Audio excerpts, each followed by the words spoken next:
आपको हमने पिछली वीडियो में ये जानकारी दी थी कि एनपीसीआई ने ऑल ओवर इंडिया में 200 से अधिक पिन कोड को ब्लॉक किया है। आज की इस वीडियो में हम आपको ये जानकारी देने वाले हैं कि यूपी में, खासतौर से हम यूपी से बिलोंग करते हैं, तो यूपी में कितने पिन कोड्स ब्लॉक हुए हैं और हमारे एरिया में कौन से खास ऐसे पिन कोड्स हैं जहां पर हमारे एरिया इफेक्टेड हुए हैं एनपीसीआई के इस रूल की वजह से। दोस्तों, मेरा नाम है बिलाल खान और आप देख रहे हैं smart shop. All over India में एनपीसीआई ने जितने भी पिन कोड्स को ब्लॉक किया है उनमें से यूपी में जितने पिन कोड्स ब्लॉक हुए हैं वो है 35 और उन 35 पिन कोड्स में मैंने कुछ शॉर्टलिस्टेड किए हैं कि हमारे एरिया में, बेसिकली मैं यूपी से बिलोंग करता हूं, तो मेरे एरिया के आसपास में 100 किलोमीटर से लेके 150 किलोमीटर की रेंज में कितने पिन कोड्स हैं यूपी के अंदर मेरे एरिया से जो ब्लॉक हुए हैं, जो इफेक्टेड हुए हैं, जहां से बिजनेस भी अब बहुत कम होने वाला है। आगरा में 2 पिन कोड ब्लॉक हुए हैं, 282006 और 282001। ये 2 पिन कोड्स ब्लॉक किए गए हैं एनपीसीआई की तरफ से, जहां पे अब कोई भी एईपीएस की सुविधा आने वाले टाइम में नहीं मिल पाएगी।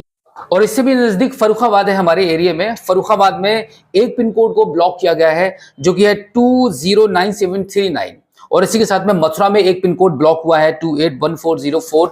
ये पिन कोड्स मैं वो बता रहा हूं आपको जो हमारे एरिया से लगते हुए हैं, जिन पिन कोड्स पर हम इजीली अपनी मार्केट्स को कर सकते हैं, जहां पे एनपीसीआई ने अपना तांडव दिखाया है। यानी कि ऑल ओवर इंडिया में तो दिखाया है, बट अगर मैं यूपी की बात करूं तो मेरे इस एरिया में इतने पिन कोड्स ब्लॉक किए हैं। अलीगढ़ में एक पिन कोड ब्लॉक हुआ है 202165। ये पिन कोड ब्लॉक कर दिया गया है। यानी कि ओवरऑल लगभग 5 पिन कोड मेरे इस लोकल एरिया से ताल्लुक रखते हैं, मेरे इस लोकल एरिया से अटैच हैं, जो कि ब्लॉक हुए हैं एनपीसीआई की तरफ से। अगर इन पिन कोड्स पर अगर कोई भी कंपनी आईडी अगर अपनी प्रोवाइड कराना चाहेगी तो बिल्कुल भी नहीं करा पाएगी। और जो ऑलरेडी जो आईडीज चला रहे हैं वो धीरे धीरे एनपीसीआई उन पर कंट्रोल कर रहा है, बैंक उन पर शिकंजा कसने वाला है, कंपनी भी इस पर नजर रखे हुई है। जैसे ही कोई छोटी सी मिस्टेक करेगा और उसकी आईडी ब्लॉक हो जाएगी, बंद हो जाएगी और परमानेंटली बंद हो जाएगी, फिर कभी भी वो आईडी एक्टिवेट नहीं हो पाएगी।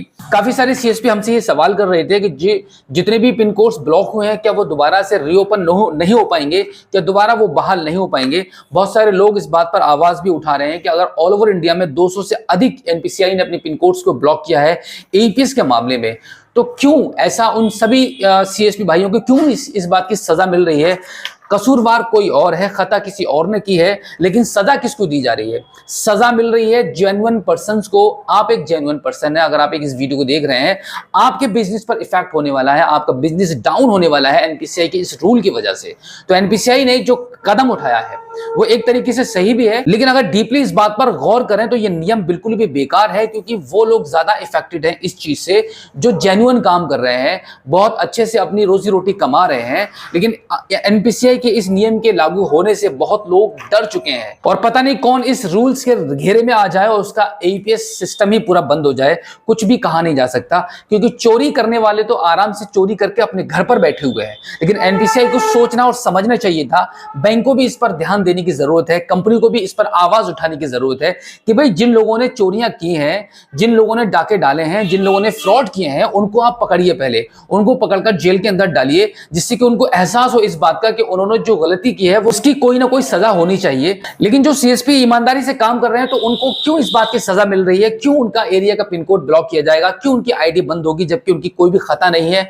कोई भी आपने अपनी लाइफ में एक सिंगल फ्रॉड नहीं किया है, कोई भी ऐसी मिस्टेक्स आपसे नहीं हुई है जिससे आपको इस प्रकार की सजा मिलनी चाहिए। मैं आपके हक में खड़ा हुआ हूं, आपके हक के लिए मैं आवाज उठा रहा हूं, आपको भी आवाज उठाना चाहिए। अगर आप चाहते हैं कि ऑल ओवर इंडिया में एनपीसीआई ने जो अपना रूल्स लगाया है, अपने नियम लगाए हैं, उस नियम को हटा लेना चाहिए। आप हमारी इस वीडियो को कमेंट सेक्शन में जरूर लिखिएगा। हमारी पिछली वीडियो में कुछ सीएसपी भाइयों ने यह भी सवाल किया था कि जिन एरियाज में पिन कोड को ब्लॉक कर दिया गया है, जब एईपीएस का सिस्टम पूरा बंद हो जाएगा, किसी भी आईडी को अब नया नहीं बनाया जाएगा और जो पुरानी आईडिया चल रही है वो बंद हो जाएंगी, तो क्या जो सीएसपी जो बैंक से जुड़कर काम कर रहे हैं, जैसे state bank of India, Punjab national bank, central bank of India, bank of Baroda, bank of India, इस प्रकार के जितने भी सीएसपी जो बैंक से जुड़कर काम करते हैं, तो क्या वो भी बंद हो जाएंगे? मैं आपकी जानकारी के लिए बता दूं, हमने इस बात पर भी अपडेट ली है बैंक से भी, कंपनी से भी। जो सीएसपी बैंक के थ्रू चल रहे हैं, अगर वो भी फ्रॉड करेंगे तो वो भी बंद होंगे।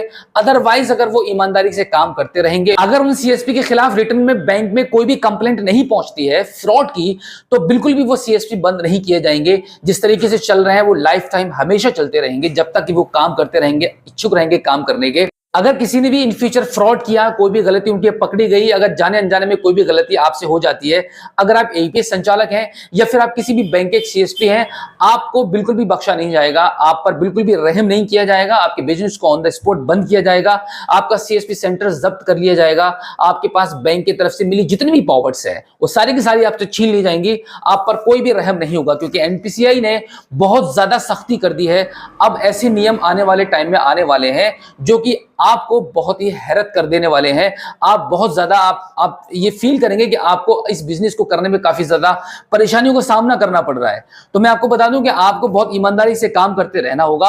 आप ऑल ओवर इंडिया में कहीं से भी बिलोंग करते हैं, आप एक बैंक के सीएसपी हैं या फिर आप किसी भी कंपनी के एईपीएस संचालक हैं, जैसे कि स्पाइस मनी, रॉयनेट, फिनो, एयरटेल पेमेंट बैंक, इस प्रकार के जितनी भी ऑल ओवर इंडिया में जितनी भी एईपीएस कंपनीज हैं वो भी बहुत ज्यादा परेशान हो चुकी हैं, और आप इनमें से किसी भी कंपनी के सीएसपी हैं, एईपीएस संचालक हैं, तो आपको बिल्कुल भी डरने की जरूरत नहीं है। बट वही है कि आपको एनपीसीआई और बैंक और कंपनी के नियम अनुसार ही काम करना होगा। आपको अपना इसमें दिमाग बिल्कुल भी नहीं लगाना है। रूल्स एंड रेगुलेशंस के हिसाब से आप काम करेंगे तो डेफिनेटली आप आगे तक जाएंगे, आपका बिजनेस भी आगे बढ़ेगा। और यहां पर मैं आपको बता दूं कि जितने भी सीएसपी जो ईमानदार है और जितने भी एईपीएस संचालक जो मन से काम करते हैं, दिल से काम करते हैं, उनके लिए एक बहुत बड़ा मौका है, सुनहरा मौका है, क्योंकि यहां पर एक फिल्टर लग रहा है। जितने भी लोग जो फ्रॉड कर रहे थे, जिनकी सोच फ्रॉड करने वाली थी, छोटा मोटा अमाउंट कस्टमर्स के, ग्राहक के अकाउंट से मार देते हैं, वो सब फिनिश होने वाले हैं। बाकी कौन रहेगा? बाकी रहेंगे आप जैसे सीएसपी, आप जैसे एईपीएस संचालक जो इस वीडियो को देख रहे हैं, क्योंकि आपको अब मौका मिलेगा काम करने का। आपके पास ग्राहक भी ज्यादा आएंगे, क्योंकि जितने भी लोग फ्रॉड कर रहे हैं, घर घर जाकर पैसा निकालते हैं, एक किराना स्टोर की तरह जिन्होंने घर घर जाकर गली गली में एईपीएस संचालक बने बैठे हैं, वो सारे के सारे फिनिश कर दिए जाएंगे, क्योंकि वो इस रूल्स एंड रेगुलेशन पर एनपीसीआई के फिट नहीं बैठ पा रहे हैं, क्योंकि उनको अपना धंधा इस प्रकार का बंद करना होगा। वो बंद नहीं करेंगे तो एनपीसीआई बंद करेगा, बैंक बंद करेगा, कंपनी बंद करेगी। तो दोस्तों, आज की इस वीडियो में जो इन्फॉर्मेशन मैंने आपको दी है वो बिल्कुल प्रैक्टिकली है। आई होप आज की वीडियो आपको काफी अच्छी लगी होगी। आप हमारी इस वीडियो को अपने दोस्तों में शेयर करना बिल्कुल भी मत भूलिएगा। और इसी के साथ अगर पहली बार हमारे स्मार्ट शॉप यूट्यूब चैनल पर आए हैं तो आप हमारे इस स्मार्ट शॉप यूट्यूब चैनल को सब्सक्राइब जरूर कीजिएगा और बेल आइकन भी प्रेस कीजिएगा। तो चलिए दोस्तों, मिलते हैं आपसे किसी और एक अगली वीडियो में, एक नई जानकारी के साथ, एक नई अपडेट के साथ और एक नए जोश के साथ। तब तक के लिए जय हिंद।